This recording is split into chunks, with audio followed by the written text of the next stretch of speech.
to, Bongbong. At bibingka. Busog na busog talaga ako. Walang anuman, Kuya Bugoy. Kulilis! May papakita pala ako sa inyo. Ano po yun, Neba? Buksan nyo si Jack, dali. Makikita nyo ang pinakasikat na karakter ng Pasko sa buong mundo.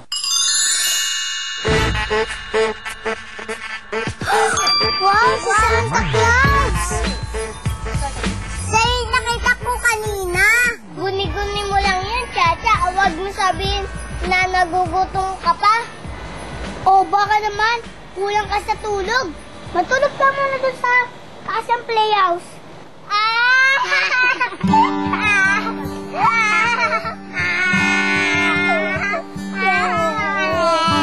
Sigurado siya yung nakita ko kanina.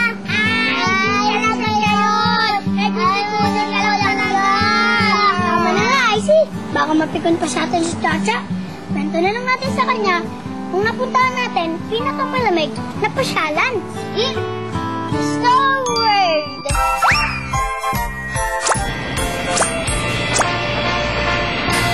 Sana mag-snow din sa Pilipinas. Uy! Icy! Hindi na pangarap ang snow sa Pilipinas! Snow World ay isang lugar kung saan nyo mararamdaman o ma-experience ang snow.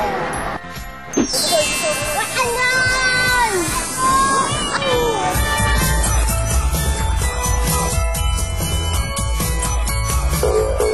Ano po ang makikita rito? Makikita nyo rito yung mga ice sculptures na iba-iba, mga slide na pangbata at saka slide na pangmatanda para ma-enjoy nyo lahat sa loob.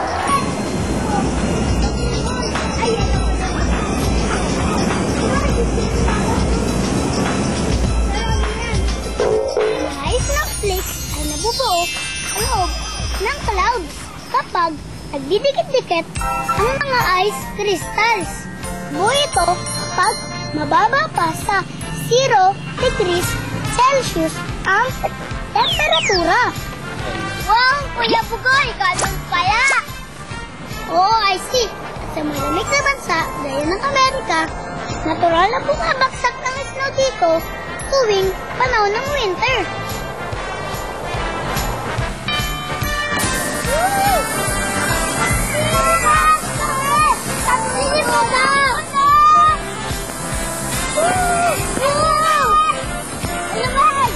Bakit papunta rito?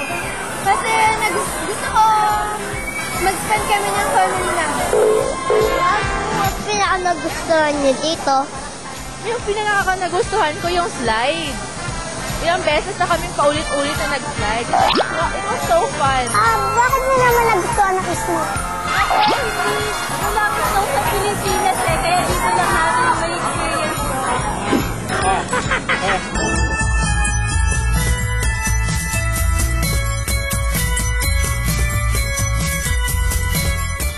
Si Tatay, kahit ibang lugar, sigurado, marami tayong matutuklasan. Bye!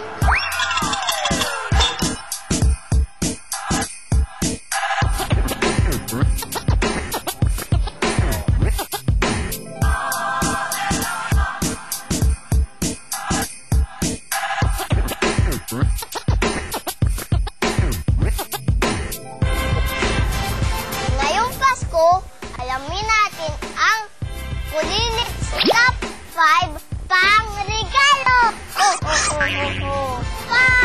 4, 3, 2! Ano pa sunod? 1, action! Top 5, konsepte. Top 4, building blocks. Top 3, top toys. Top 2, coloring books. At ang top 1, laruan.